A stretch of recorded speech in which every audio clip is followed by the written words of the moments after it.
ಅರೆ ಕಡಿಮೆ ಹಾಕು ಆದ್ರೆ ಅಸಲಿ ಹಾಕು. MDH ಕಾಶ್ಮೀರಿ ಕೆಂಪು ಮೆಣಸಿನ ಪೌಡರ್. ಇದರ ಕೆಂಪು ಬಣ್ಣ.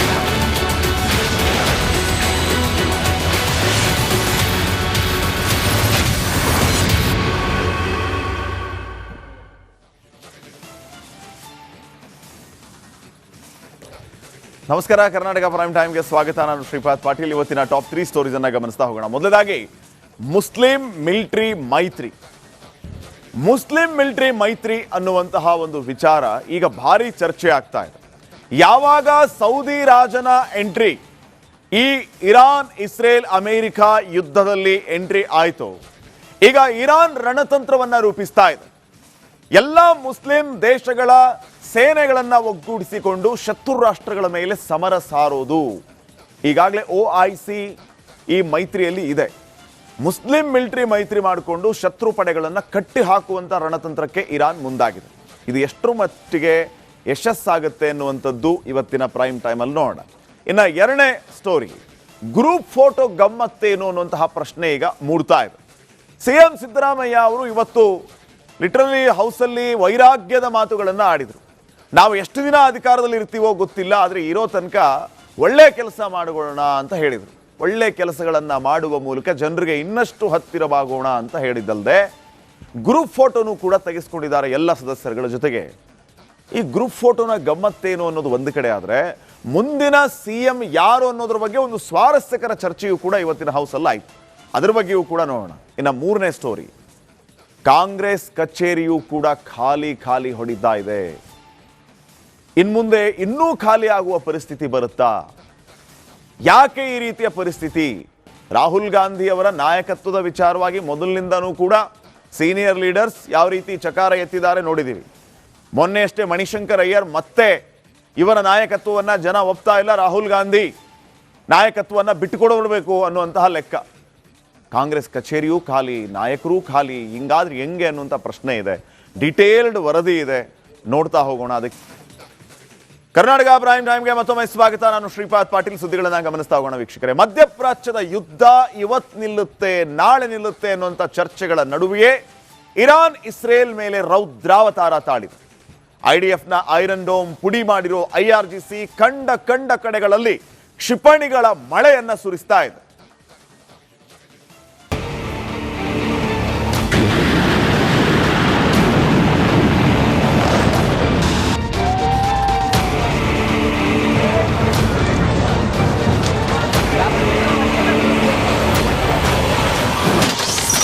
ಇಸ್ರೇಲ್ ಪ್ರಳಯ ಸ್ವರೂಪಿಯಾದ ಇರಾನ್. ಕವೇನಿ ಪಡೆ ಕಣ್ಣಿಟ್ಟಲ್ಲೆಲ್ಲ ಅಗ್ನಿಕುಂಡ. שרידים כנראה. שבר את כל העצים, כל הזה, תראה הכל פה. תראה את העץ פה. ಅಮೆರಿಕ ಅಧ್ಯಕ್ಷ ಟ್ರಂಪ್ 5 ದಿನ ನಾವು ಇರಾನ್ ಮೇಲೆ ದಾಳಿ ಮಾಡಲ್ಲ ಅಂತ ಹೇಳಿದ್ದು. ಇರಾನ್ನ ಕವೇನಿ ಪಡೆ ನಾವೇ ಯುದ್ಧ ಗೆದ್ದವರಂತೆ ಸಂಭ್ರಮಿಸ್ತಾ ಇದೆ. ನೀವು ದಾಳಿ ಮಾಡಿದ್ರೇನು, ನಾವೇ ನುಗ್ಗಿ ಹೊಡಿತೇವೆ ಅನ್ನೋ ಅಹಂನಲ್ಲಿದೆ.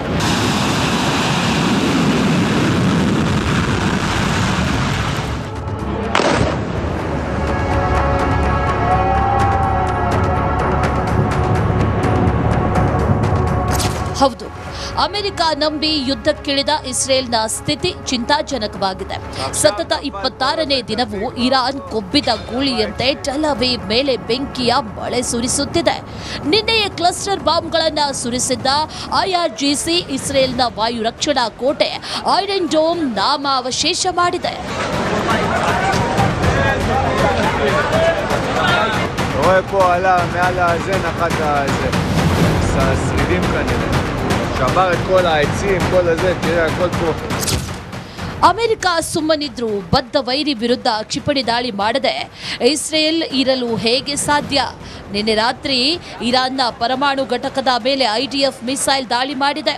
ಟೆಹರಾನ್ನ ಇಸ್ಫಹಾನ್ ಅಣು ಘಟಕ ಕ್ಷಿಪಣಿ ದಾಳಿಯಿಂದ ತೀವ್ರ ಹಾನಿಯಾಗಿದ್ದು ಅಣು ವಿಕಿರಣ ಸೋರಿಕೆಯ ಸುದ್ದಿ ಬರ್ತಿದೆ. ಆದರೆ ಇರಾನ್ ಇಸ್ಫಹಾನ್ ಅಣು ಘಟಕ ಸೇಫ್ ಅಂದಿದೆ.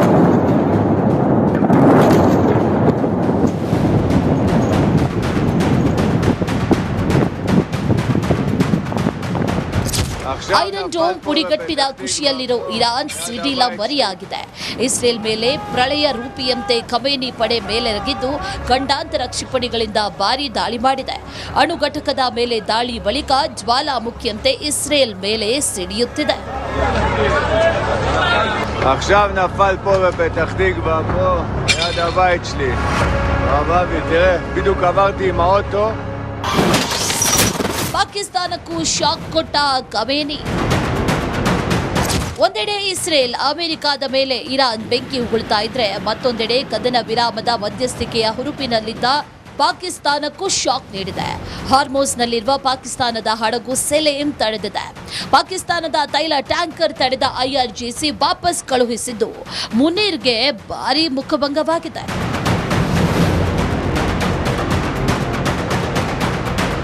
ಮಧ್ಯಪ್ರಾಚ್ಯದ ಯುದ್ಧದ ಸನ್ನಿವೇಶದಲ್ಲೂ ಭಾರತ ರಾಜತಾಂತ್ರಿಕ ಜಯ ಗಳಿಸಿದೆ. ಭಾರತದ ಧ್ವಜ ಹೊತ್ತ ಹಡಗುಗಳು ಯಾವುದೇ ಅಡೆತಡೆ ಇಲ್ಲದೆ ಹಾರ್ಮೋಸ್ ದಾಟುತ್ತಿದೆ. ಆದರೆ ನಾನೇ ಯುದ್ಧ ನಿಲ್ಲಿಸೋದು ಅಂತ ಒಳಜಂಬ ತೋರುತ್ತಿದ್ದ ಅಮೆರಿಕ, ಇಸ್ರೇಲ್ ಮಂಕು ಬಡಿದವಂತೆ ಆಗಿದೆ. News desk, Republic Kannada. ನೋಡಿ, ಈಗ ಸಂಧಾನದ ವಿಚಾರ ಭಾರಿ ಚರ್ಚೆ ಆಗ್ತಾ ಇದೆ. ಷರತ್ತುಗಳ ಸಮರ ಉಭಯ ರಾಷ್ಟ್ರಗಳ ಮಧ್ಯೆ. ಡೊನಾಲ್ಡ್ ಟ್ರಂಪ್ ಅವರ ಈ ಸಂಧಾನದ ಆಹ್ವಾನಕ್ಕೆ IRGC ಕಿಡಿಕಾರಿದೆ. ಬಹಳ ಸ್ಪಷ್ಟವಾದಂತಹ ಮಾತನ್ನ ಇರಾನ್ ಹೇಳಿದೆ. ನಿಮ್ಮ ಸೋಲನ್ನ ಒಪ್ಪಂದ ಅಂತ ಕರಿಬೇಡಿ, ಸೋತಿದ್ದೀವಿ ಅಂತ ಒಪ್ಕೊಳ್ಳಿ ಅಂತ ಹೇಳಿರೋದು. ಇರಾನ್ ಅಮೆರಿಕ ನಡುವೆ ಸಂಧಾನ ಅನ್ನುವಂಥದ್ದು ಸಾಧ್ಯನೇ ಇಲ್ಲ. ನೀವು ಸೋತಿದ್ದೀರಿ, ಅದನ್ನ ಒಪ್ಕೊಳ್ಳಿ, ಅದಕ್ಕೆ ಒಪ್ಪಂದ ಅಂತ ಹೇಳಿ ಯಾವುದೇ ಕಾರಣಕ್ಕೂ ಕರಿಬೇಡಿ ಅಂತ IRGCಯ ವಕ್ತಾರ ಲೆಫ್ಟಿನೆಂಟ್ ಕರ್ನಲ್ ಇಬ್ರಾಹಿಂ ಝೋಲ್ಫಾಬರಿ ಹೇಳಿಕೆಯನ್ನ ಕೊಟ್ಟಿರೋದು ಸಂಚಲನಕ್ಕೆ ಕಾರಣ ಆಗ್ತಾ ಇದೆ. ಅಮೆರಿಕಾದ ಆಂತರಿಕ ಸಂಘರ್ಷದಿಂದ ನೊಂದು ಬೆಂದಿರುವಂಥದ್ದು ದೊಡ್ಡಣ್ಣ. ನಮ್ಮೊಂದಿಗೆ ನೀವೇ ಮಾತುಕತೆಯ ಹಂತಕ್ಕೆ ಬಂದಿದ್ದೀರಿ, ನಾವೇನು ಬಂದಿಲ್ಲ ನಿಮ್ಮ ಹತ್ರ ಸಂಧಾನ ಮಾಡ್ಕೊಂಡ್ಬಿಡೋಣ ಅಂತ. ನಿಮ್ಮ ದಾಳಿಗೆ ನಮ್ಮ ಪ್ರತಿ ದಾಳಿ ಶತಸಿದ್ಧ. 1 ದಿನ 1 ವರ್ಷ ಅಲ್ಲ, 10 ವರ್ಷ ಯುದ್ಧ ಮಾಡಿ ಅಂತ ಇರಾನ್ ಅವರು ಹೇಳ್ಬಿಟ್ಟಿದ್ದಾರೆ. ಈಗ ಅವರು ಸಂಧಾನಕ್ಕಾಗಿ ಓಡಾಡ್ತಿದ್ದಾರೆ, ನೀವೇ ನಮ್ಮ ಹತ್ರ ಬಂದಿದ್ದೀರಿ ಅಂತ ಇರಾನ್ ಹೇಳ್ತಾ ಇರೋದು. ಜೊತೆಗೆ ಈ ಸಂಧಾನ ನೀವು ಸೋತಿದ್ದೀರಿ, ಇದಕ್ಕಾಗಿ ಓಡಾಡ್ತಾ ಇದ್ದೀರಿ, ಅದಕ್ಕೆ ಒಪ್ಪಂದ ಅನ್ನುವಂತಹ ಹೆಸರಿಡಬೇಡಿ, ಸೋತಿದ್ದೀವಿ ಅಂತ ಜಗತ್ ಮುಂದೆ ಒಪ್ಕೊಳ್ಳಿ ಅಂತ ಇರಾನ್ ಚಾಲೆಂಜ್ ಹಾಕಿರೋದು. ನಿಮ್ಮ ವೈಫಲ್ಯವನ್ನ ಒಪ್ಪಂದ ಅಂತ ಯಾಕೆ ಕರಿತೀರಿ ಅಂತ ಟಾಂಗ್ ಕೊಟ್ಟಿದೆ. ಗಲ್ಫಲ್ಲಿ ಅಮೆರಿಕಾದ ಆರ್ಥಿಕ ಹೂಡಿಕೆಯ ಕುರುಹು ಇರಲ್ಲ. ನಮ್ಮ ಉದ್ದೇಶ ನೆರವೇರೋವರೆಗೂ ತೈಲದ ಸಂಕಷ್ಟ ತೀರಲ್ಲ. ಹಿಂದಿನ ಇಂಧನ ತೈಲ ಬೆಲೆಗಳು ಮತ್ತೆ ನಿಮಗೆ ಕಾಣಿಸೋದಿಲ್ಲ. ಇರಾನ್ ಇದನ್ನ ಇನ್ನೂ ಗಂಭೀರವಾಗಿ ತಗೊಂಡ್ರೆ ಇಡೀ ಜಗತ್ತಿನಲ್ಲಿ ಸಂಕಷ್ಟ ಕಟ್ಟಿಟ್ಟ ಬುತ್ತಿ. ಎಸ್ಪೆಷಲಿ ಅಮೆರಿಕಾಗೆ ಇನ್ನೂ ಸಂಕಷ್ಟ ಅನ್ನುವಂತಹ ಮಾತನ್ನ ಇರಾನ್ ಈಗ ಹೇಳಿದೆ. ಅಮೆರಿಕ ಅಧ್ಯಕ್ಷ ಟ್ರಂಪ್ಗೆ ಈ ಮೂಲಕ ನೇರವಾಗಿ ವಾರ್ನ್ ಮಾಡಿರುವಂಥದ್ದು IRGC. ನಿಮ್ಮ ಸೋಲನ್ನ ಒಪ್ಪಂದ ಅಂತ ಕರಿಬೇಡಿ ಅಂತ ಹೇಳಿ ಘಂಟಾಘೋಷವಾಗಿ ಇರಾನ್ ಹೇಳಿದೆ. ಅಲ್ಲಿಯೂ ಕೂಡ ಕೌಂಟರ್ ಅನ್ನ ಕೊಟ್ಟಿರೋದು ಇರಾನ್. ಇನ್ನು ನೆಕ್ಸ್ಟ್, ಇರಾನ್ ಮೇಲೆ ಯುದ್ಧ ಮಾಡಲ್ಲ ಅಂತಾನೆ ಅಮೆರಿಕ ಅಧ್ಯಕ್ಷ ಡೊನಾಲ್ಡ್ ಟ್ರಂಪ್ ಮಸಲತ್ತು ಶುರು ಮಾಡಿದ್ದಾರೆ. ಟ್ರಂಪ್ ಹೊಸ ಆಟಕ್ಕೆ IRGC ಖಡಕ್ ಟಕ್ಕರ್ ಕೊಟ್ಟಿದ್ದು, ಓಪನ್ ಗ್ರೌಂಡ್ ಅಲ್ಲಿ ಸೈನಿಕರನ್ನ ಹೊಡೆಯೋದು ಮಜಾ ಕೊಡುತ್ತೆ ಅಂತ ತಿರುಗೇಟ್ ನೀಡಿದೆ.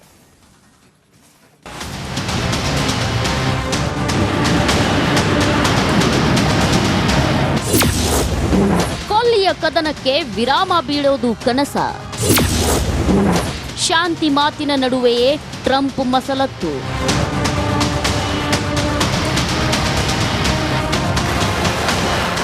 ಅಮೆರಿಕ ಅಂದ್ರೆ ಯುದ್ಧ ಅಂದ್ರೆ USA-ನೇ. ವಿಶ್ವದ ಯಾವುದೇ ದೇಶದಲ್ಲಿ ಯುದ್ಧ ಶುರುವಾದ್ರೂ ಅಲ್ಲಿ ಪ್ರತ್ಯಕ್ಷ ಅಥವಾ ಪರೋಕ್ಷವಾಗಿ ಅಮೆರಿಕ ಇದ್ದೇ ಇರುತ್ತೆ. ಈ ಮಧ್ಯಪ್ರಾಚ್ಯದಲ್ಲಿ ನಡೀತಿರೋ 26ನೇ ದಿನದ ರಣಕಣದಲ್ಲೂ ಸ್ವತಃ ಟ್ರಂಪ್ ಮುಂದಾಳತ್ವ ಇದೆ.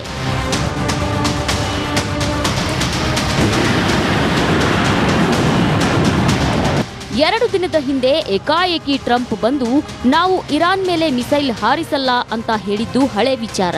ಈಗ ಅಸಲಿ ವಿಚಾರ ಏನಪ್ಪಾ ಅಂದ್ರೆ ಟ್ರಂಪ್ ಗುಪ್ತವಾಗಿ ತನ್ನ ಸೇನಾ ಶಕ್ತಿಯನ್ನ ವೃದ್ಧಿಸುತ್ತಿರೋದು. ಹೌದು, ಗಲ್ಫ್ ಸೇನಾ ನೆಲೆಗಳಿಗೆ ಹೆಚ್ಚುವರಿ ಅಮೆರಿಕ ಇಂದು 1000 ಕಮಾಂಡೋಗಳನ್ನು ನಿಯೋಜಿಸಿದೆ.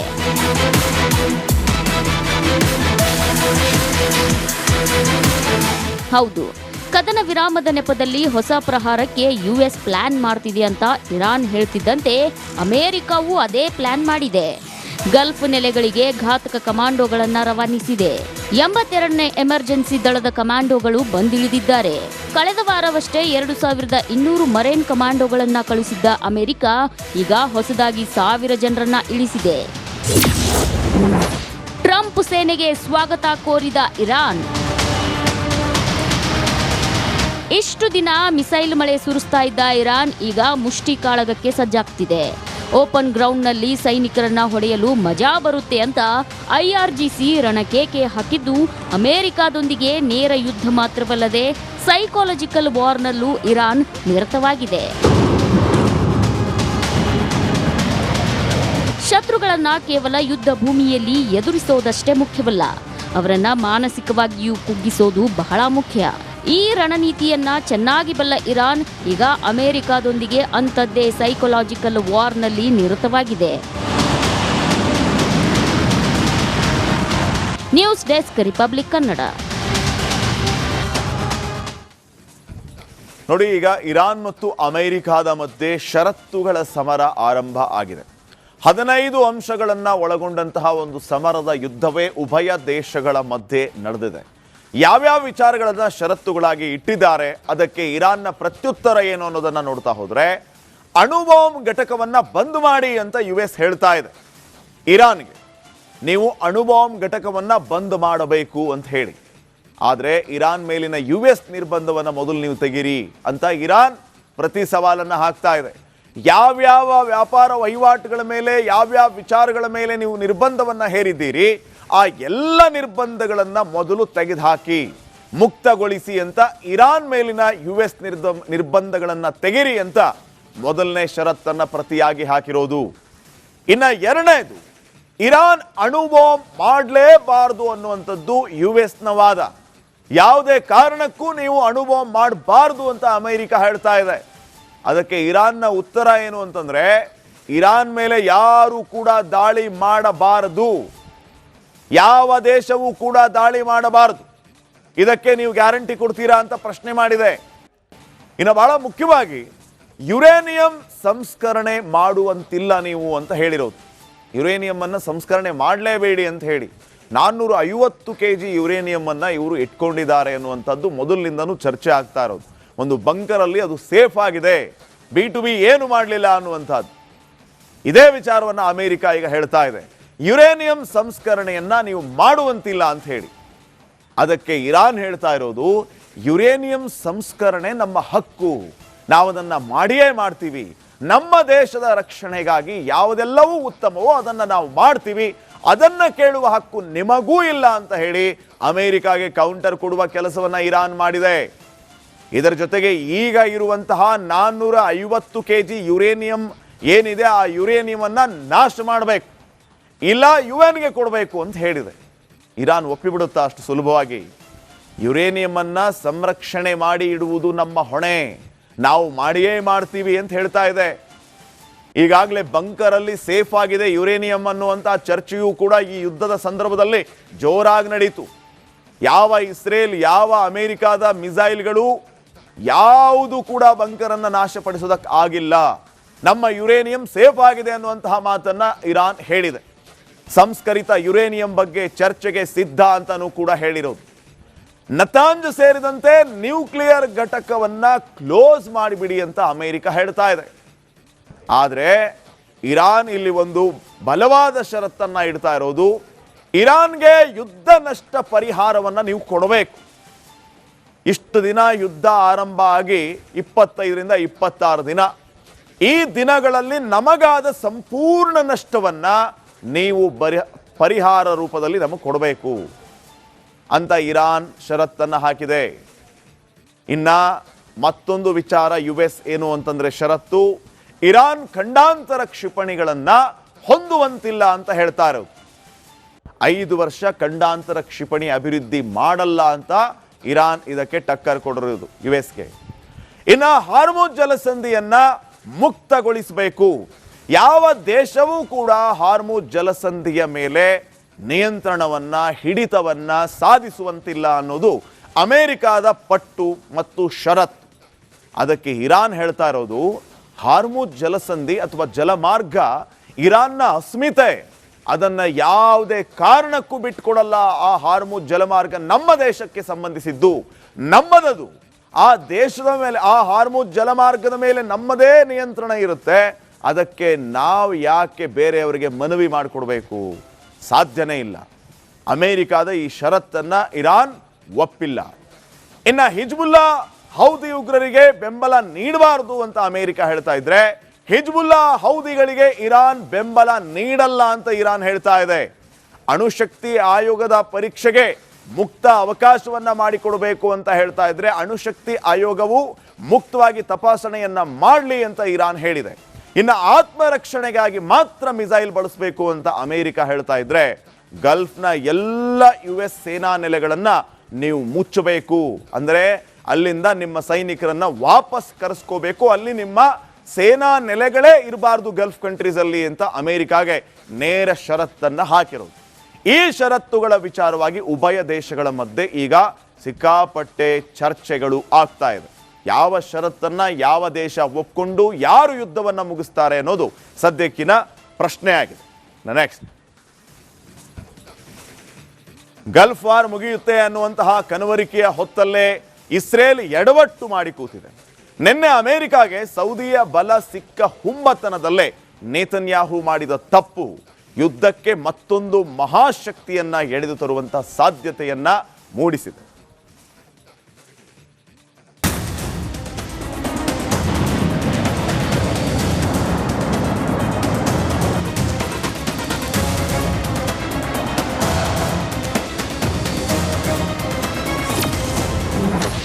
ಮಧ್ಯಪ್ರಾಚ್ಯದ ಯುದ್ಧಕ್ಕೆ ಪುಟಿನ್ ಪಾದಾರ್ಪಣೆಯ. ಕ್ಯಾಸ್ಪಿಯನ್ ಸೀಗೆ ಮಿಸೈಲ್ ಹಾರಿಸಿ ತಪ್ಪು ಮಾಡಿದ್ರ. ಗಲ್ಫ್ ರಾಷ್ಟ್ರಗಳಲ್ಲಿ ನಡೀತಾ ಇರುವಂತಹ ಯುದ್ಧದ ಮೇಲ್ನೋಟಕ್ಕೆ 3 ದೇಶಗಳ ನಡುವಿನ ಕಾಳಗದಂತೆಯೇ ಇದ್ರೂ ಒಳಗಿನ ಅಸಲಿಯತ್ತು ಬೇರೆಯದ್ದೇ ಇದೆ. ಇರಾನ್ಗೆ ಚೀನಾ ಮತ್ತು ರಷ್ಯಾದ ಬ್ಯಾಕಪ್ ಇರೋದ್ರಿಂದಲೇ ಖಮೇನಿ ಪಡೆ ಕೆಂಡದ ಮಳೆಯನ್ನ ಸುರಿಸ್ತಾ ಇರೋದು ಅನ್ನೋದು ಜಗತ್ತಿಗೆ ಗೊತ್ತಿರುವಂತಹ ವಿಚಾರ. ಆದರೆ ಈಗ ನಾವು ಹೇಳಲು ಹೊರಟಿರುವಂತಹ ವಿಚಾರವೇ ಬೇರೆನೇ ಇದೆ.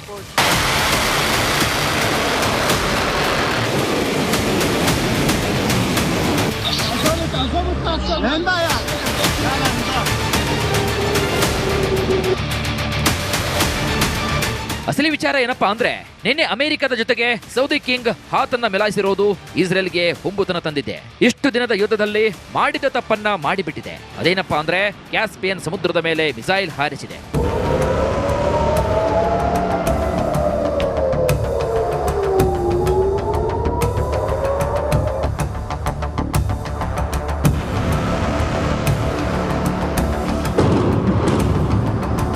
ಹೌದು, ಇರಾನ್ ರಷ್ಯಾ ಶಸ್ತ್ರಾಸ್ತ್ರ ಕಾರಿಡಾರ್ ಟಾರ್ಗೆಟ್ ಮಾಡಿರುವಂತಹ ಇಸ್ರೇಲ್ ಇದೇ ಮೊದಲ ಬಾರಿಗೆ ಇರಾನ್ ರಷ್ಯಾ ಸಪ್ಲೈ ಚೈನ್ ಉಡಾಯಿಸಿದೆ. ಕ್ಯಾಸ್ಪಿಯನ್ ಸಮುದ್ರದಲ್ಲಿ ಡ್ರೋನ್, ಮಿಸೈಲ್, ಮದ್ದುಗುಂಡು ಸಾಗಿಸುತ್ತಿದ್ದಂತಹ ನೌಕೆ ಮೇಲೆ ದಾಳಿ ಮಾಡಿದೆ.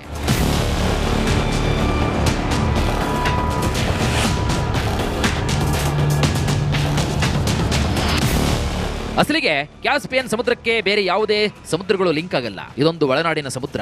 ಈ ಕಾರಣದಿಂದಾಗಿ ಈ ಸಮುದ್ರಕ್ಕೆ ಅಮೆರಿಕ ಅಥವಾ ಇಸ್ರೇಲ್ನ ನೌಕಾಪಡೆಗಳು ಬರುವಂತಹ ಸಾಧ್ಯತೆಗಳೇ ಇಲ್ಲ. ಇನ್ನೊಂದು ವಿಶೇಷ ಅಂದ್ರೆ, ಕ್ಯಾಸ್ಪಿಯನ್ ಸಮುದ್ರದ ಒಂದು ಭಾಗದಲ್ಲಿ ಇರಾನ್ ಬಂದರುಗಳಿದ್ರೆ ಮತ್ತೊಂದು ಭಾಗದಲ್ಲಿ ರಷ್ಯಾದ ಬಂದರುಗಳಿವೆ.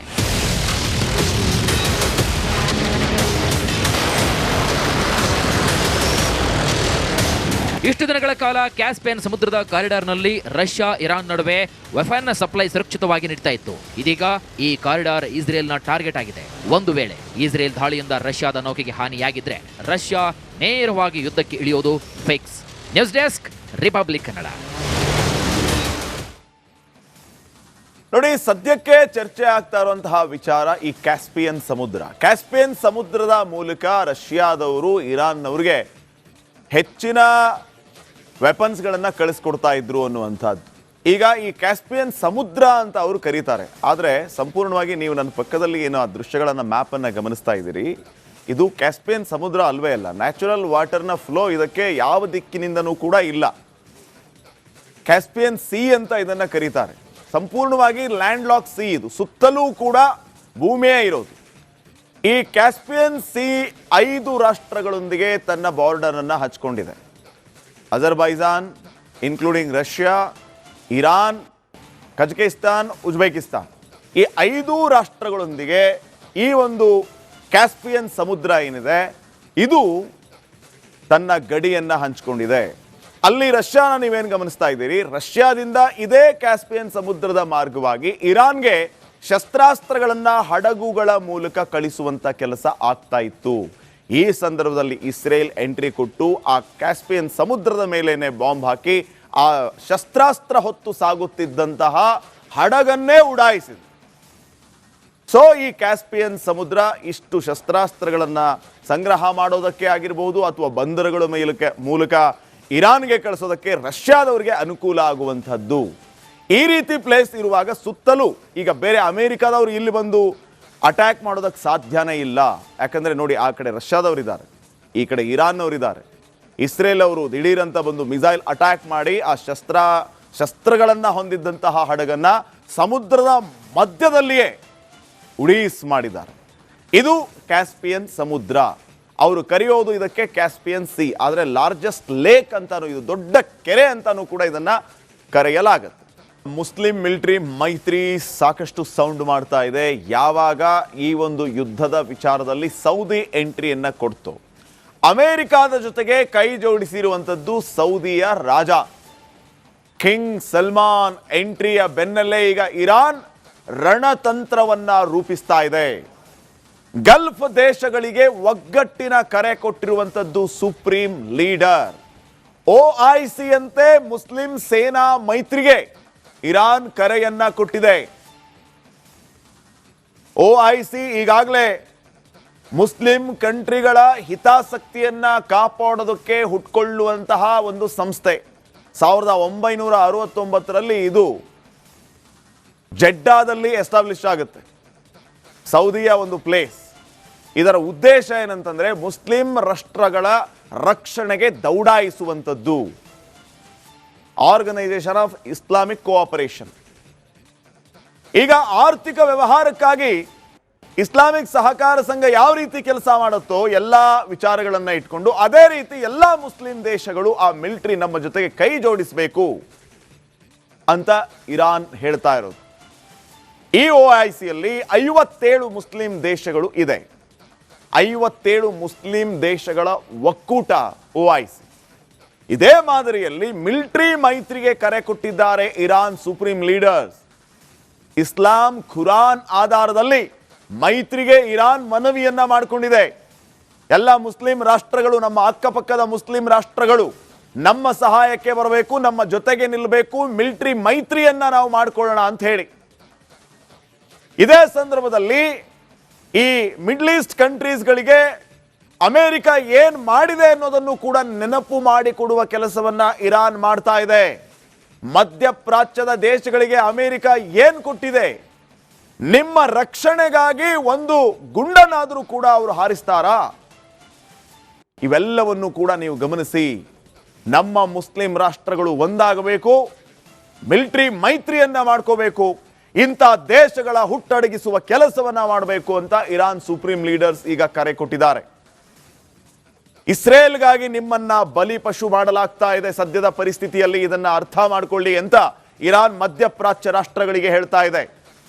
ಅಮೆರಿಕಾದ ಸ್ನೇಹದಿಂದ ಹೊರಬನ್ನಿ ಅನ್ನುವಂತಹ ಮನವಿಯನ್ನ ಮಾಡಿಕೊಳ್ತಾ ಇದ್ದಾರೆ. ಪ್ರಾದೇಶಿಕ ಶಕ್ತಿಗಳ ಸಾಮೂಹಿಕ ಭದ್ರತಾ ವ್ಯವಸ್ಥೆಯನ್ನ ಕಟ್ಟೋಣ, ನಾವೆಲ್ಲರೂ ಒಂದಾಗೋಣ, ಗಲ್ಫ್ ಅಲ್ಲಿನ ರಾಷ್ಟ್ರಗಳ ಒಗ್ಗಟ್ಟು ಪ್ರದರ್ಶನಕ್ಕೆ ಮನವಿಯನ್ನ ಮಾಡಿಕೊಂಡಿರುವಂಥದ್ದು ಇರಾನ್. ಇದು ಸರಿಯಾದ ಸಮಯ. OIC ರೀತಿಯಲ್ಲಿ ನಾವೆಲ್ಲರೂ ಕೂಡ ಒಂದಾಗೋಣ, ಮಿಲಿಟರಿ ಮೈತ್ರಿಯನ್ನ ಮಾಡಿಕೊಳ್ಳೋಣ, ಈ ಅಮೆರಿಕಾದಂಥ ದೇಶಗಳನ್ನ ನಮ್ಮ ನೆಲದಿಂದ ಓಡಿಸೋಣ ಅನ್ನುವಂತಹ ಕರೆಯನ್ನ ಈಗ ಇರಾನ್ ಕೊಟ್ಟಿರೋದು. ಈಗ ಗಲ್ಫ್ ಕಂಟ್ರೀಸ್ ಇರಾನ್ನ ಈ ಮನವಿಯನ್ನ ಎಷ್ಟರ ಮಟ್ಟಿಗೆ ಒಪ್ಕೊಳ್ತಾವೆ ಅನ್ನುವಂಥದ್ದು ಸದ್ಯಕ್ಕಿನ ಪ್ರಶ್ನೆ ಆಗಿದೆ. ಅದು ಇಸ್ಲಾಂ ಮತ್ತು ಕುರಾನ್ ಆಧಾರದ ಮೇಲೆಯೂ ಕೂಡ ಮೈತ್ರಿಗೆ ಕರೆ ಕೊಟ್ಟಿರುವಂಥದ್ದು ಇರಾನ್. ಇದನ್ನ ಎಷ್ಟು ಗಂಭೀರವಾಗಿ ಈ ಗಲ್ಫ್ ಕಂಟ್ರೀಸ್ ತಗೊಳ್ತವೆ ಮುಂದಿನ ದಿನಮಾನಗಳಲ್ಲಿ ಕಾದ್ ನೋಡೋಣ. ರಾಜ್ಯದಲ್ಲಿ ಗ್ಯಾಸ್ ಅಭಾವದ ನಡುವೆ ಪೆಟ್ರೋಲ್ ಸಿಗಲ್ಲ ಅನ್ನುವಂಥ ವದಂತಿ ಕಾಡ್ಗಿಚ್ಚಿನಂತೆ ಹಬ್ಬುತ್ತಿದ್ದು ಪೆಟ್ರೋಲ್ ಬಂಕ್ಗಳಲ್ಲಿ ಜನಸಾಗರವೇ ಹರಿದು ಬರ್ತಾ ಇದೆ. ಎಲ್ಲಿ ಹೀಗೆಲ್ಲ ಆಗ್ತಾ ಇದೆ ಬನ್ನಿ ನೋಡ್ಕೊಂಡ್ ಬರೋಣ.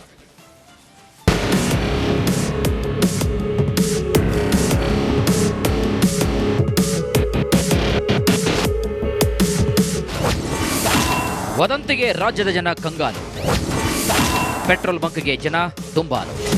ನೋಡಿ ಪೆಟ್ರೋಲ್ ಸಿಗಲ್ವೆಂಬ ಸುಳ್ಳು ಸುದ್ದಿ ಯಾವೆಲ್ಲ ರಾಧಾಂತಕ್ಕೆ ಕಾರಣವಾಗಿದೆ ಅಂತ. ಒಂದ್ ಕಡೆಗೆ ಬಂಗಳು ಫುಲ್ ರಶ್, ಇನ್ನೊಂದು ಕಡೆಗೆ ಮಾರಾಮಾರೆ. ಯಾರೋ ಕಿಡಿಗೇಡಿಗಳು ಸಾಮಾಜಿಕ ಜಾಲತಾಣಗಳಲ್ಲಿ ವದಂತಿ ಹಬ್ಬಿಸಿದ ಪರಿಣಾಮ ವಾಹನ ಸವಾರರು ಪೆಟ್ರೋಲ್ ಡೀಸೆಲ್ ತುಂಬಿಸಿಕೊಳ್ಳಲು ಬಂಕ್ಗಳಿಗೆ ಮುಗಿಬಿದ್ದಿದ್ದಾರೆ. ಪೆಟ್ರೋಲ್ ಬಂಕ್ಗಳಲ್ಲಿ ಜನವೋ ಜನ. ಇರಾನ್ ಇಸ್ರೇಲ್ ಯುದ್ಧದ ಎಫೆಕ್ಟ್ ಪೆಟ್ರೋಲ್ ಬಂಕ್ಗಳಿಗೂ ಕೂಡ ತಟ್ಟಿದೆ. ಜನ ಸುಳ್ಳು ಸುದ್ದಿಯನ್ನ ನಂಬಿ ತಮ್ಮ ವಾಹನಗಳಿಗೆ ಇಂಧನ ತುಂಬಿಸಿಕೊಳ್ಳಲು ಮುಗಿಬೀಳ್ತಾ ಇದ್ದಾರೆ.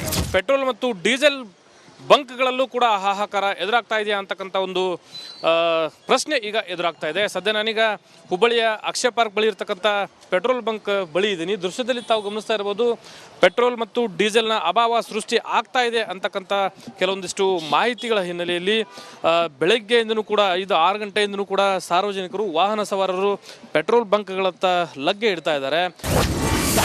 ಪೆಟ್ರೋಲ್ ಬಂಕ್ಗಳು ಫುಲ್ ರಶ್. ಬೀದರ್ ನಗರದ ಅಂಬೇಡ್ಕರ್ ವೃತ್ತದಲ್ಲಿರುವಂತಹ ಸಿಂಧೋಲ್ ಪೆಟ್ರೋಲ್ ಬಂಕ್ಗೆ ಜನ ಬಿಸಿಲನ್ನು ಕೂಡ ಲೆಕ್ಕಿಸದೆ ಸಾಲುಗಟ್ಟಿ ನಿಂತಿದ್ದಾರೆ. ರಣಭೀಕರ ಯುದ್ಧದ ಬಿಸಿ ಪೆಟ್ರೋಲಿಗೆ ತಡ್ತಾ ಇದೆ ಇಲ್ಲ ಗೊತ್ತಿಲ್ಲ. ನಿಜಕ್ಕೂ ಜನರು ಮಾತ್ರ ಪ್ಯಾನಿಕ್ ಆಗ್ಯಾರ ಅಂತ ಹೇಳ್ಬೋದು. ನಾವು ಬೀದರ್ ನಗರದ ಅಂಬೇಡ್ಕರ್ ವೃತ್ತದಲ್ಲಿದ್ದಂಥ ಸಿಂಧೋಲ್ ಪೆಟ್ರೋಲ್ ಬಂಕ್ ಹತ್ರ ಇದ್ದೀವಿ. ನೋಡ್ಬೋದು ನೀವು, ಸಾಕಷ್ಟು ಜನ ಏನಂದ್ರೆ ಈಗಾಗಲೇ ಪೆಟ್ರೋಲ್ ಹಾಕೊಳ್ಳೋಕೆ ನಾ ಮುಂದೆ ತಾ ಮುಂದೆ ಅಂತ ಬರ್ತಾ ಇದ್ದಾರೆ. ಕ್ಯೂ ನೋಡ್ಬೋದು ನೀವು, ಟ್ರಾಫಿಕ್ ಜಾಮ್ ಆಗಿದೆ ಬಂಕಲ್ಲಿ. ಅಲ್ಲಿ ಏನಂದ್ರೆ ಕ್ಯೂ ನಿಂತಿದೆ ಅಂತ ಹೇಳ್ಬೋದು. ನಿಜಕ್ಕೂ ಜನರು ಈಗಾಗಲೇ ರಾಜ್ಯಾದ್ಯಂತ ಅಲ್ಲಲ್ಲಿ ಪೆಟ್ರೋಲಿಗಾಗಿ ಹಾಹಾಕಾರ ಸೃಷ್ಟಿ ಆಗ್ತಾ ಇದೆ. ನಿಜಕ್ಕೂ ಜನ ಏನದಂದ್ರೆ ಆ ಪೆಟ್ರೋಲ್ ಬಂಕಲ್ಲಿ ನೋಡ್ಬೋದು ನೀವು ಯಾವ ರೀತಿ ಏನದಂದ್ರೆ ಕ್ಯೂ ಅಲ್ಲಿ ಬಂದು ಪೆಟ್ರೋಲ್ ಹಾಕಿಸ್ಕೊಳ್ಳೋಕೆ ಮುಂದೆ ಆಗ್ತಾ ಇದ್ದಾರೆ ಅಂತ ಹೇಳ್ಬೋದು. ಕೆಲವರಂತೂ ಡಬ್ಬಿಗಳನ್ನು ತೊಗೊಂಡು ಬರ್ತಾ ಇದ್ದಾರೆ. ಈ ಸೈಡ್ ನೋಡ್ಬೋದು ನೀವು, ಆಟೋಗಳಿರ್ಬೋದು, 4 ವೀಲರ್ಗಳಿರ್ಬೋದು, ಡೀಸೆಲ್ ಪೆಟ್ರೋಲಿಗಾಗಿ ಎಲ್ಲೋ ಒಂದು ಕಡೆ ಜನ ಬಂಕಲ್ಲಿ ಮುಗಿ ಬೀಳ್ತಾ ಇದ್ದಾರೆ ಅಂತ ಹೇಳ್ಬೋದು. ವದಂತಿ ನಂಬಿ ಪೆಟ್ರೋಲ್ ಬಂಕ್ಗೆ ಬಂದ ಜನ.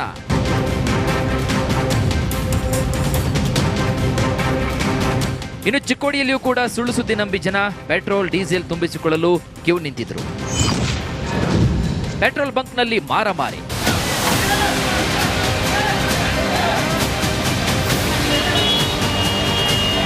ಇತ್ತ ಧಾರವಾಡದಲ್ಲೂ ಕೂಡ ಪೆಟ್ರೋಲ್ ಬಂಕ್ನಲ್ಲಿ ಮಾರಾಮಾರಿ ನಡೆದು ಹೋಗಿದೆ. ಪೆಟ್ರೋಲ್ ಹಾಕಿಸಿಕೊಳ್ಳಲು ಬಂದ ಯುವಕರಿಬ್ಬರ ಮಧ್ಯೆ ಕಿತ್ತಾಟವಾಗಿದ್ದು ಜನ ಪರದಾಡಿದ್ದಾರೆ. ಪೆಟ್ರೋಲ್ ಬಂಕ್ಗಳ ಮುಂದೆ ಜನಜಂಗುಳಿ. ಬೆಳಗಾವಿ ನಗರದಲ್ಲಿ ಬಹುತೇಕ ಪೆಟ್ರೋಲ್ ಬಂಕ್ಗಳ ಮುಂದೆ ಜನಜಂಗುಳಿ ಹೆಚ್ಚಾಗಿತ್ತು. ಗ್ರಾಹಕರು ಪೆಟ್ರೋಲ್ ಡೀಸೆಲ್ ಹಾಕಿಸಿಕೊಳ್ಳಲು ಸರದಿ ಸಾಲಿನಲ್ಲಿ ನಿಲ್ಲುತ್ತಿರುವಂತಹ ದೃಶ್ಯಗಳು ಸಾಮಾನ್ಯವಾಗಿತ್ತು. ಬೆಳಗಾವಿಯ ಅಜಂ ನಗರದಲ್ಲಿರುವಂತಹ HP ಪೆಟ್ರೋಲ್ ಬಂಕ್ನಲ್ಲಿರುವಂಥದ್ದು ಕಡಿಮೆ ಪ್ರಮಾಣದಲ್ಲಿ ಬಂದಿರುವಂಥದ್ದು. ಆದರೂ ಕೂಡ ಒಂದಿಷ್ಟು ಜನ ಪ್ಯಾನಿಕ್ಗೆ ಒಳಗಾಗ್ತಿದ್ದಾರೆ. ಹಾಗಾಗಿ ಈಗ ಸರತಿ ಸಾಲಿನಲ್ಲಿತ್ತು ಈ ಒಂದು ಪೆಟ್ರೋಲ್ ಹಾಕಿಸುವಂಥ ಕೆಲಸವನ್ನು ಕೂಡ ಮಾಡ್ತಿರುವಂಥದ್ದು. ಮತ್ತು ಜನ ಪ್ಯಾನಿಕ್ಗೆ ಒಳಗಾಗಿ ಈ ರೀತಿ ಪೆಟ್ರೋಲ್ ಬಂಕ್ಗಳಿಗೆ ಮುಗಿಬಿದ್ದ ಹಿನ್ನೆಲೆಯಲ್ಲಿ ಬೆಳಗಾವಿ ಜಿಲ್ಲಾಧಿಕಾರಿ ಕಮಿಷನರ್ ಒಂದು ಸಭೆಯನ್ನು ಮಾಡಿ ಎಚ್ಚರಿಕೆ ಕೊಡುವಂತ ಕೆಲಸವನ್ನ ಮಾಡ್ತಾರೆ. ಈ ರೀತಿ ಯಾರು ಮಾಡಿದಂತಹ ಕಿತಾಪತಿಗೆ ಜನ ಮರಳಾಗಿದ್ದು ಯತ್ನೋ ಬಿತ್ನೋ ಎಂಬಂತೆ ಪೆಟ್ರೋಲ್ ಅನ್ನು ತುಂಬಿಸಿಕೊಳ್ಳಲು ಬೈಕ್ ಕ್ಯಾನ್ ಒಯ್ತಿದ್ದಾರೆ. ಈ ರೀತಿ ವದಂತಿಗೆ ಕಿವಿಗೊಡಬೇಡಿ ಅಂತ ಪೊಲೀಸ್ ಇಲಾಖೆ ಮಾಹಿತಿಯನ್ನು ಹಂಚಿಕೊಂಡಿದೆ. Bureau report, Republic Kannada, Belagavi. Petrol ಖರೀದಿಗೆ ಮುಗಿಬಿದ್ದಿರುವ ಗ್ರಾಹಕರಿಗೆ ಕೇಂದ್ರ ಸರ್ಕಾರ ಅಭಯವನ್ನ ನೀಡಿದೆ. ದೇಶವಾಸಿಗಳು ಯಾವುದೇ ಕಾರಣಕ್ಕೂ ಆತಂಕ ಪಡೋದು ಬೇಡ.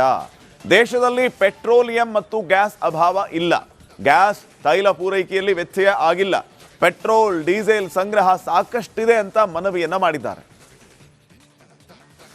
पिछले 2 दिनों से हमने देखा है कि कई सारे क्षेत्रों में रिटेल आउटलेट्स या पेट्रोल पंप के बाहर लाइन देखी गई है और पैनिक बाइंग भी ऑब्जर्व की गई है.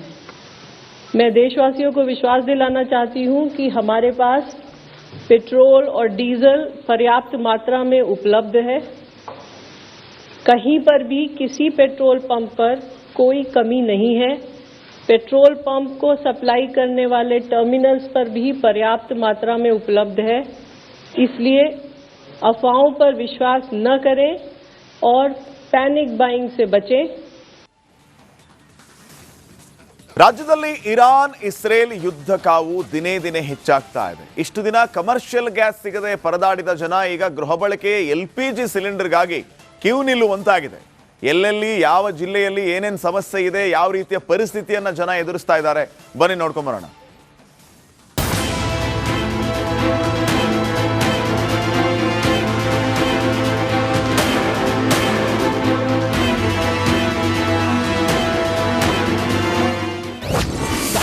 ಕರುನಾಡಲ್ಲಿ ಗ್ಯಾಸ್ ಸಿಲಿಂಡರ್ ಹಾಹಾಕಾರ. ಗ್ಯಾಸ್ ಸಿಲಿಂಡರ್ ಸಿಗದೆ ಜನ ಜೀವನ ತತ್ತರ. ಇರಾನ್ ಇಸ್ರೇಲ್ ಯುದ್ಧದ ಶಾಖ ಈಗ ರಾಜ್ಯದ ಅಡುಗೆ ಮನೆಗೂ ತಟ್ಟಿದೆ. ಜನ ಗ್ಯಾಸ್ ಸಿಲಿಂಡರ್ ಸಿಗದೆ ಪರಿತಪಿಸುತ್ತಿದ್ದಾರೆ. ಹಗಲು ರಾತ್ರಿ ಎನ್ನದೆ ಗ್ಯಾಸ್ ಏಜೆನ್ಸಿ ಮುಂದೆ ಸಾಲುಗಟ್ಟಿ ನಿಂತಿರುವ ಪ್ರಯೋಜನವಾಗ್ತಿಲ್ಲ. ಸಿಲಿಂಡರ್ಗಾಗಿ ಜನರ ಪರದಾಟ. ರಾಜ್ಯದ ಜಿಲ್ಲೆಯಲ್ಲೂ ಗ್ಯಾಸ್ಗಾಗಿ ಹಾಹಾಕಾರ ಶುರುವಾಗಿದೆ. ಕಲಬುರಗಿಯ ಆಳಂದ ಪಟ್ಟಣದ ಸೋನಾ ಗ್ಯಾಸ್ ಏಜೆನ್ಸಿ ಮುಂಭಾಗ ಜನರು ಪರದಾಡಿದ್ದಾರೆ. ಸಿಲಿಂಡರ್ಗಾಗಿ ರಾತ್ರಿಯೆಲ್ಲ ರಸ್ತೆಯಲ್ಲೇ ಮಲಗಿದ್ರು ನೋ ಯೂಸ್. ಸಿಲಿಂಡರ್ಗಾಗಿ ಕ್ಯೂ ನಿಂತ ಯುವಕ ಅಸ್ವಸ್ಥ. ಇನ್ನು ಕಲಬುರಗಿಯಲ್ಲಿ ಸಿಲಿಂಡರ್ಗಾಗಿ ಸರತಿ ಸಾಲಿನಲ್ಲಿ ನಿಂತ ಯುವಕ ಅಸ್ವಸ್ಥನಾಗಿದ್ದಾನೆ. ಮೂರ್ಛೆ ಬಂದು ಬಿದ್ದು ಯುವಕನನ್ನ ಸ್ಥಳೀಯರು ಆಸ್ಪತ್ರೆಗೆ ಸೇರಿಸಿದ್ರು.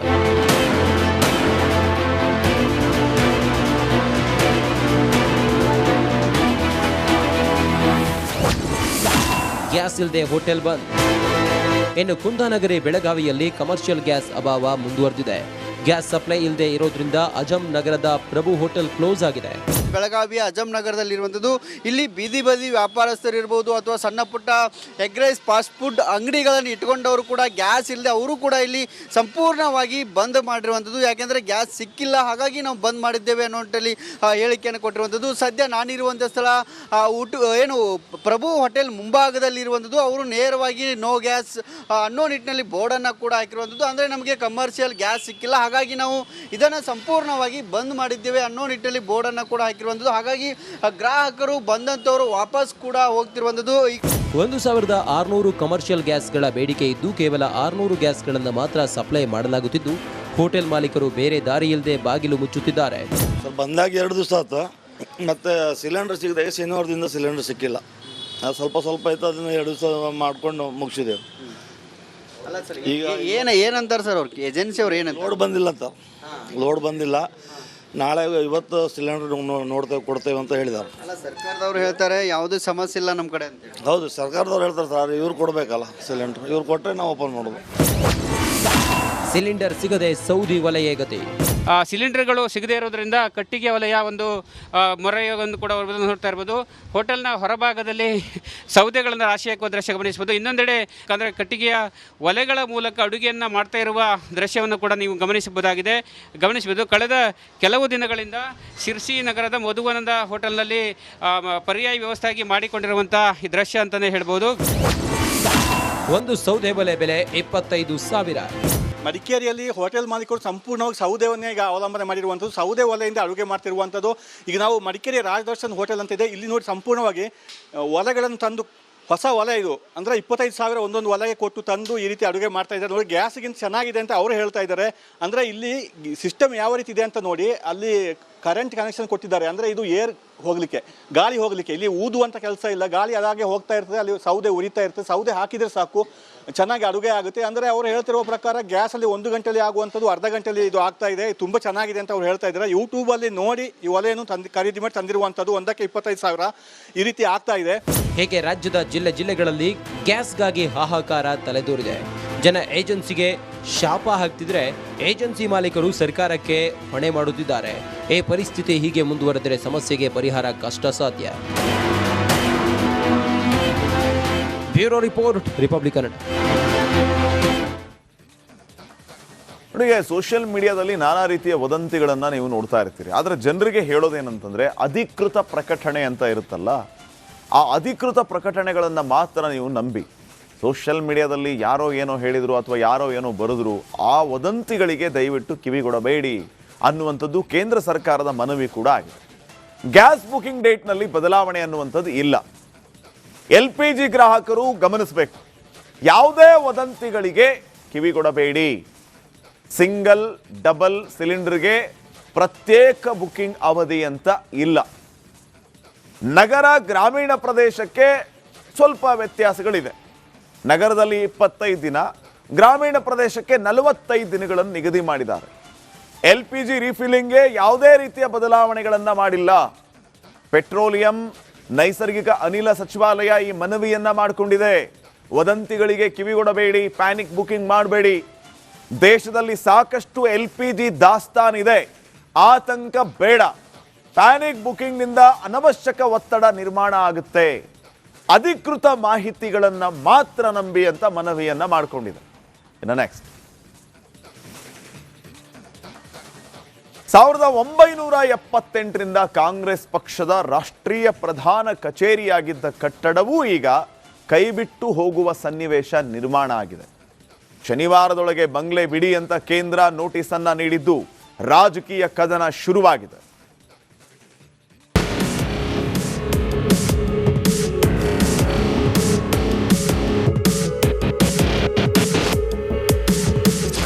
ನವೆಂಬರ್ 24 ಅಕ್ಬರ್ ರೋಡ್, ನವದೆಹಲಿ. ಇದು ಕೇವಲ ಒಂದು ವಿಳಾಸವಲ್ಲ, ಬರೋಬ್ಬರಿ 40 ವರ್ಷ ಇಡೀ ದೇಶದ ರಾಜಕೀಯವನ್ನ ನಿರ್ಧಾರ ಮಾಡ್ತಿದ್ದ ಸ್ಥಳ. ಯಾವ ರಾಜ್ಯಕ್ಕೆ ಯಾರು ಸಿಎಂ ಆಗಬೇಕು, ಯಾರು ಯಾವ ಖಾತೆಗೆ ಸೂಕ್ತ ಅನ್ನೋ ಎಲ್ಲ ವಿಚಾರಗಳು ಇಲ್ಲಿಂದಲೇ ರವಾನೆ ಆಗ್ತಾ ಇತ್ತು. ಕಾಂಗ್ರೆಸ್ನ ಶಕ್ತಿ ಕೇಂದ್ರವಾಗ್ತಿದ್ದ ಈ ಸ್ಥಳ ಈಗ ಕೈ ಪಡೆಯಿಂದ ದೂರವಾಗ್ತಾ ಇದೆ.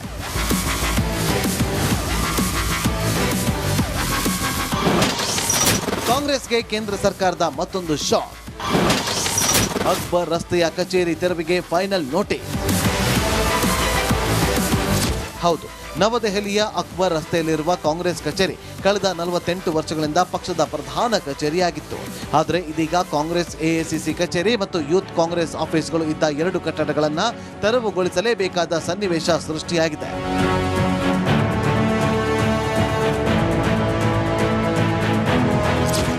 ಕೇಂದ್ರ ಸರ್ಕಾರದ ಎಸ್ಟೇಟ್ ಇಲಾಖೆಯು ಅಕ್ಬರ್ ರಸ್ತೆಯಲ್ಲಿರುವಂತಹ ಕಾಂಗ್ರೆಸ್ ಪಕ್ಷದ ಕಚೇರಿಯನ್ನು ಮಾರ್ಚ್ 28 ಅಂದರೆ ಶನಿವಾರದ ಒಳಗೆ ಖಾಲಿ ಮಾಡುವಂತೆ ನೋಟಿಸ್ ನೀಡಿದೆ.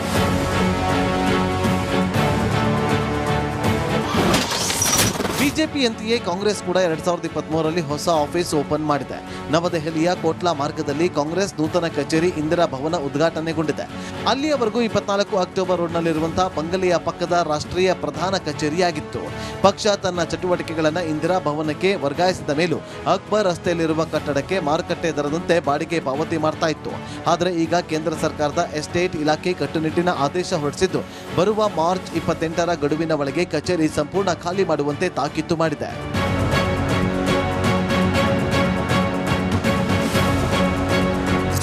ವಾಡಿಕೆಯಂತೆ ಕಾಂಗ್ರೆಸ್ ಕೇಂದ್ರ ಸರ್ಕಾರದ ನೋಟಿಸ್ ರಾಜಕೀಯ ಪ್ರೇರಿತ ಮತ್ತು ದ್ವೇಷದ ರಾಜಕಾರಣ ಅಂತ ಆರೋಪಿಸಿದೆ.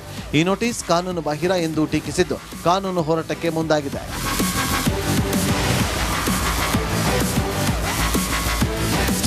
ಆರೋಪ ಪ್ರತ್ಯಾರೋಪ ಏನೇ ಇರಲಿ, 1978ರಿಂದಲೂ ಕಾಂಗ್ರೆಸ್ ಪಕ್ಷದ ರಾಷ್ಟ್ರೀಯ ಪ್ರಧಾನ ಕಚೇರಿಯಾಗಿ ಇಂದಿರಾ ಗಾಂಧಿ ಕಾಲದಿಂದ ಹಿಡಿದು ಇಂದಿನ ಮಲ್ಲಿಕಾರ್ಜುನ್ ಖರ್ಗೆವರೆಗೂ ಪಕ್ಷದ ಜೀವಾಳವಾಗಿದ್ದ ಬಂಗ್ಲೆ ಕಾಂಗ್ರೆಸ್ ಕೈಬಿಟ್ಟು ಹೋಗುತ್ತೆ ಅನ್ನೋದು ಕೈಪಡೆಗೆ ನುಂಗಲಾರದ ತುತ್ತಾಗಿದೆ. News desk, Republic Kannada. ಇವತ್ತು ವಿಧಾನಸೌಧದ ಮುಂದೆ ನಡೆದ ಅದೊಂದು ಫೋಟೋ ಶೂಟ್ ರಾಜ್ಯ ರಾಜಕೀಯದಲ್ಲಿ ಹಲ್ಚಲ್ ಎಬ್ಬಿಸಿದೆ. ಸಿದ್ದರಾಮಯ್ಯ ಮುಖ್ಯಮಂತ್ರಿ ಕುರ್ಚಿ ಬಿಡ್ತಾರಾ ಅನ್ನೋ ವದಂತಿಗೆ ಇವತ್ತಿನ ಸಿಎಂ ಹೇಳಿಕೆಯೂ ಕೂಡ ಪುಷ್ಟಿಯನ್ನ ನೀಡಿದೆ. ಇದೇನು ಗ್ರೂಪ್ ಫೋಟೋ ಗಮ್ಮತ್, ಈ ವರದಿ ನೋಡಿ.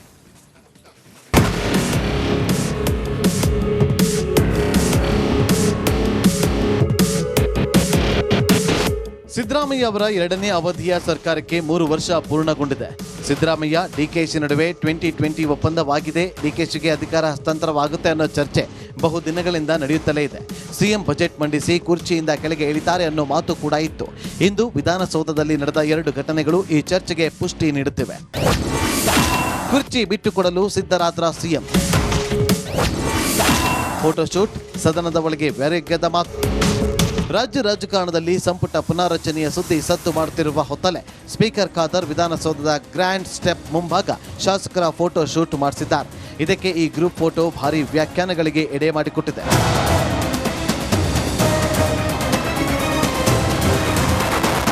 ಶೀಘ್ರದಲ್ಲೇ ಸಂಪುಟಕ್ಕೆ ಸರ್ಜರಿ ಆಗಲಿದ್ದು ಸ್ಪೀಕರ್ ಖಾದರ್ ಅವರು ಕೂಡ ಸಂಪುಟ ಸೇರುವ ಸಾಧ್ಯತೆ ಇದೆ.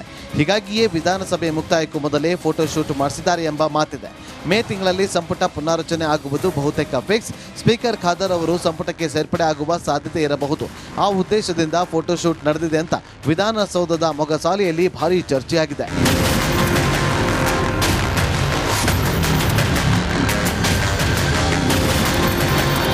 ವಿಧಾನಸೌಧದ ಹೊರಗೆ ಫೋಟೋಶೂಟ್ ನಡೆದರೆ ವಿಧಾನಸಭೆಯ ಕಲಾಪದಲ್ಲಿ ಸಿಎಂ ವೈರಾಗ್ಯದ ಮಾತನಾಡಿದ್ದಾರೆ.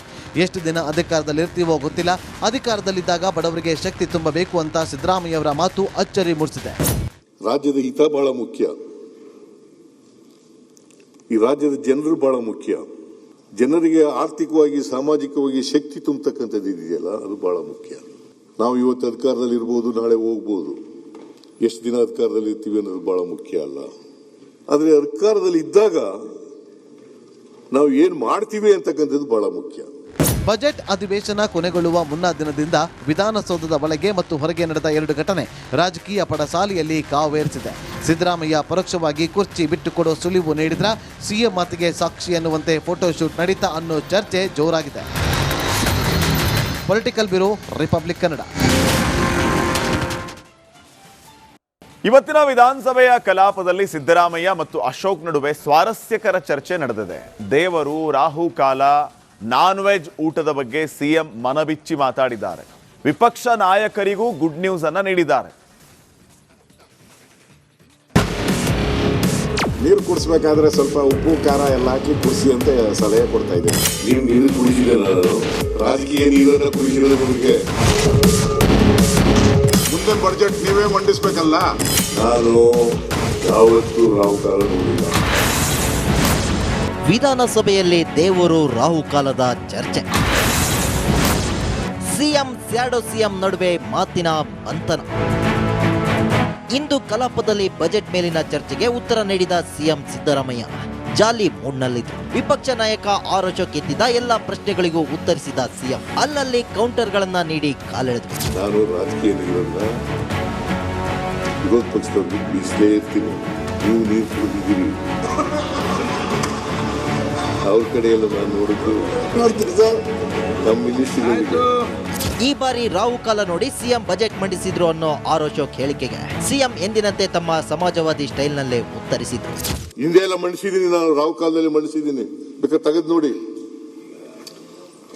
ಉಳಿಕ ಕಾಲದಲ್ಲಿ ಮಂಡಿಸಿದ್ದೀನಿ. ನನಗೆ ನಂಬಿಕೆ ಇಲ್ಲ. ಅವತ್ತಿನ ಪರಿಸ್ಥಿತಿ ಬೇರೆ ಇತ್ತು, ಇವತ್ತಿನ ಪರಿಸ್ಥಿತಿ ಬೇರೆ ಇದೆ. ಮುಂದಿನ ಬಜೆಟ್ ನೀವೇ ಮಂಡಿಸ್ಬೇಕಲ್ಲ, ಅದಕ್ಕೆ ಇದು ಕಾಲ ಎಲ್ಲ ನೋಡಿರೋದು. ಕಾಲ ಏನ ತಸ್ಮೇನ ಏನೋ ಹೇಳ್ಬೇಕು, ಸಂಸ್ಕೃತ ನಂಗೆ ಬರಲ್ಲ. ಅದಕ್ಕೆ ಕಾಲಯ ತಸ್ಮೇನಮ, ಅದಕ್ಕೊಂದು ಪೀಠಿಗೆ ಹಾಕೊಂಡಿದ್ದೀರ ಅಷ್ಟೇ, ಒಂದು ಸ್ಟೆಪ್. ಯಾವ ಪೀಠಿಗೆನೂ ಹಾಕೊಂಡಿಲ್ಲ, ಕೇಳ್ರಿ ಇಲ್ಲಿ. ದೇವರಿದ್ದಾನೆಂದು ನಾನು ನಂಬುತ್ತೇನೆ, ಆದ್ರೆ ದೇಗುಲದಲ್ಲಿ ದೇವರು ಇದ್ದಾನೆಂದು ನಂಬಲ್ಲ ಎಂದು ಸಿಎಂ ಟಕ್ಕರು ಕೊಟ್ಟರು. ಯುಗಾದಿ ಹಬ್ಬದ ದಿನ ಯಾರಾದ್ರೂ ಮಾಂಸ ತಿಂತಾರೇನ್ರಿ? ಶಿವರಾತ್ರಿ ಹಬ್ಬದ ದಿನ ಮಾಂಸ ತಿಂತಾರೆ, ನಾನು ತಿಂತೀನಿ. Nothing wrong. ಎಲ್ಲ ದಿನನೂ ಒಂದೇನೆ, ಹಬ್ಬ ಅಂತ ಮಾಡ್ತೀವಿ ಅಷ್ಟೇನೆ. ಇದೇ ವೇಳೆ ಸಿಎಂ ಕಾಲೆಳೆದ ಆರ್ ಅಶೋಕ್ ಸಿದ್ದರಾಮಯ್ಯ ಅವರ ಅಪ್ಪ ಚೆನ್ನಾಗಿ ನೀರು ಕುಡಿಸಿದ್ದಾರೆ, ಈಗ ಸಿದ್ದರಾಮಯ್ಯ ನಮ್ಗೆ ನೀರು ಕುಡಿಸ್ತಿದ್ದಾರೆ ಅಂದ್ರು. ನೀನ್ ಸಂಸ್ಕೃತ ಹೇಳ್ತೀಯಲ್ಲ? ಇಲ್ಲ, ನಾನು ನಿಮ್ ಪಕ್ಕದಲ್ಲಿರೋರು ಹೇಳೋದು, ನಾನು ಯಾವತ್ತೂ ಸಂಸ್ಕೃತ ಹೇಳಲ್ಲ. ಇವ್ರ ತಂದೆಯವರು ಆ ಕಾಲದಲ್ಲೇ ದೂರದೃಷ್ಟಿ, ಮುಂದೆ ಯಾರ್ಯಾರಿಗೆ ನೀರು ಕುಡಿಸ್ಬೇಕು ಅಂತೇಳಿ ದಿನ ನೀರು ಕುಡಿಸೋದನ್ನ ಅಭ್ಯಾಸ ಮಾಡಿದ್ದಾರೆ. ಇಲ್ಲಿ ಬಂದು ನಮಗೆಲ್ಲ ನೀರು ಕುಡಿಸ್ತಾ ಇದ್ದಾರೆ. ಈಗ ಇನ್ನು ವಿಧಾನಸಭೆ ಕಲಾಪದಲ್ಲಿ ಸಿಎಂ ಬದಲಾವಣೆ ಚರ್ಚೆ ಜೋರಾಗಿತ್ತು. ಅಪ್ಪಿತಪ್ಪಿಯೂ ಸಿಎಂ ಡಿಕೆಶಿ ಮುಂದಿನ ಸಿಎಂ ಅಂತ ಹೇಳಲೇ ಇಲ್ಲ. ಮುಖ್ಯಮಂತ್ರಿ ಆಗಬೇಕು ಅಂತ ಕನಸಿಲ್ಲ ನಿಮ್ಗೆ? ಇದೇ ಇಲ್ವೋ?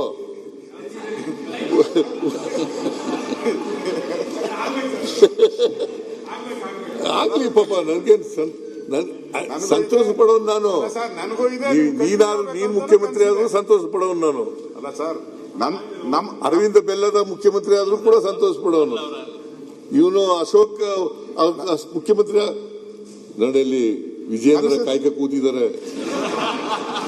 ಭಾಷಣದ ಆರಂಭದಲ್ಲಿ ವೈರಾಗ್ಯದ ಮೂಡ್ನಲ್ಲಿದ್ದ ಸಿಎಂ ಭಾಷಣದ ಅಂತ್ಯದೊಳಗೆ ಆಕ್ಟಿವ್ ಆಗಿದ್ದು, ನಾನೇ ಉಳಿದೆರಡು ಬಜೆಟ್ ಮಂಡಿಸ್ತೀನಿ ಅಂತ ಅಬ್ಬರಿಸಿದ್ದು, ದಿನದಿಂದ ದಿನಕ್ಕೆ ಡಿಕೆಶಿಯಿಂದ ಸಿಎಂ ಕುರ್ಚಿ ಮತ್ತಷ್ಟು ದೂರವಾಗ್ತಿದೆ. Political bureau, Republic Kannada. Davanagere ದಕ್ಷಿಣದಲ್ಲಿ ಬಂಡಾಯದ ಬಾವುಟ ಹಾರಿಸಿದ್ದ ಮುಸ್ಲಿಮರ ಆಕ್ರೋಶ ತಣ್ಣಗಾಗಿಲ್ಲ. ಕಾಂಗ್ರೆಸ್ ನಾಯಕರ ಮನವೊಲಿಕೆಗೆ ಬಗ್ಗದ ಸಾದಿಕ್ ಪೈಲ್ವಾನ್ ಮತ್ತೆ ತೊಡೆ ತಟ್ಟಿದ್ದಾರೆ. ಇವತ್ತು ರಾತ್ರಿಯ ಸಭೆ ಮಹತ್ವವನ್ನ ಪಡೆದುಕೊಂಡಿದೆ.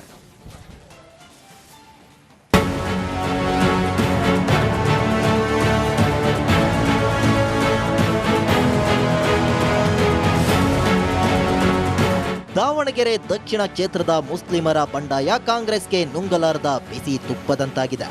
23 ಮುಸ್ಲಿಂ ಅಭ್ಯರ್ಥಿಗಳು ಉಪಸಮರದ ಕಣದಲ್ಲಿದ್ದು ಅವರನ್ನ ಸಮಾಧಾನ ಮಾಡಲು ಸಿಎಂ ಶಿಷ್ಯ ಜಮೀರ್ಗೆ ಹೊಣೆ ನೀಡಲಾಗಿದೆ. ಕಾಂಗ್ರೆಸ್ ಅಲ್ಪಸಂಖ್ಯಾತರ ದಂಡು ಬೆಣ್ಣೆ ನಗರಿಯಲ್ಲೇ ಬೀಡು ಬಿಟ್ಟಿದೆ. ಕಾಂಗ್ರೆಸ್ಗೆ ಬಿಸಿ ತುಪ್ಪವಾದ ಮುಸ್ಲಿಂ ಬಂಡಾಯ. ಸಂಧಾನಕ್ಕೆ ಒಪ್ಪದ ಸಾದೇಕ್ ತೊಡೆ ತಟ್ಟಿದ ಪೈಲ್ವಾನ್. 4 ದಶಕಗಳಿಂದ ದಾವಣಗೆರೆಯಲ್ಲಿ ಶಾಮನೂರು ಕಟ್ಟಿದ್ದ ಕೋಟೆ ಅಲ್ಲಾಡುತ್ತಿದೆ. ಶಿವಶಂಕರಪ್ಪರಿಗೆ ಹೆಗಲು ಕೊಟ್ಟು ದುಡಿದಿದ್ದ ಶಿಷ್ಯ ಸಾದಿಕ್ ಪೈಲ್ವಾನ್ ಕಾಂಗ್ರೆಸ್ ವಿರುದ್ಧ ತೊಡೆ ತಟ್ಟಿದ್ದಾರೆ. ನಾಮಿನೇಷನ್ ಮಾಡಿ ಅಜ್ಞಾತ ಸ್ಥಳದಲ್ಲಿ ಕೂತಿದ್ದ ಪೈಲ್ವಾನ್ ಬೆಳಗ್ಗೆ ವಿಡಿಯೋ ರಿಲೀಸ್ ಮಾಡಿದ್ರು. ಸಂಜೆ ಮಾಧ್ಯಮದವರ ಮುಂದೆ ಪ್ರತ್ಯಕ್ಷರಾದ್ರು. ಸಂಧಾನಕ್ಕೆ ಯಾವುದೇ ಕಾರಣಕ್ಕೂ ಒಪ್ಪಲ್ಲ ಅಂತ ಬಾಂಬ್ ಸಿಡಿಸಿದ್ರು. ಸಮಾಜ ಅಲ್ಪಸಂಖ್ಯಾತರಿಗೆ 5 ಜನಕ್ಕೆ ಮನು ಹೊಲಿಸಿದ ಮೇಲೆ ನನ್ನ ಹತ್ರ ಬಂದು ಆಮೇಲೆ ಮನು ಹೊಲಿಸ್ಬೇಕು ಸರ್. ನನ್ನ ಹತ್ರ ಬಂದು ಮಾತಾಡ್ತಕ್ಕದ್ದು ಏನಿಲ್ಲ. 100% ಸರ್. ಇಲ್ಲ ಅಂತ ಹೇಳಿದ್ರೆ ನಾವು ಈ ರಾಜ್ಯದಲ್ಲಿ ಡಿಸ್ಟಿಕ್ನಲ್ಲಿ ನಾಡಿನಲ್ಲಿ ನಾವು ಬದುಕಬೇಕಂತ ಹೇಳಿದ್ರೆ ನಾವು ನಮ್ಮ ಸಮಾಜ 5 ಜನ ನಮ್ಮ ಅಭಿಮಾನರು ನಮ್ಮ ಯುವಕರು ಏನು ತೀರ್ಪು ಕೊಡ್ತಾರ ಆ ತೀರ್ಪಿಗೆ ನಾನು ಬದ್ಧವಾಗಿರ್ತೇನೆ ಸರ್. ಒಂದೆಡೆ ಪೈಲ್ವಾನ್ ಪಟ್ಟು ಸಡಿಲಿಸಲು ಹಿಂದೇಟು ಹಾಕ್ತಿದ್ರೆ ಮತ್ತೊಂದೆಡೆ 23 ಮುಸ್ಲಿಂ ಅಭ್ಯರ್ಥಿಗಳು ಮೆಗಾ ಮೀಟಿಂಗ್ ಮಾಡಲು ಮುಂದಾಗಿದ್ದಾರೆ.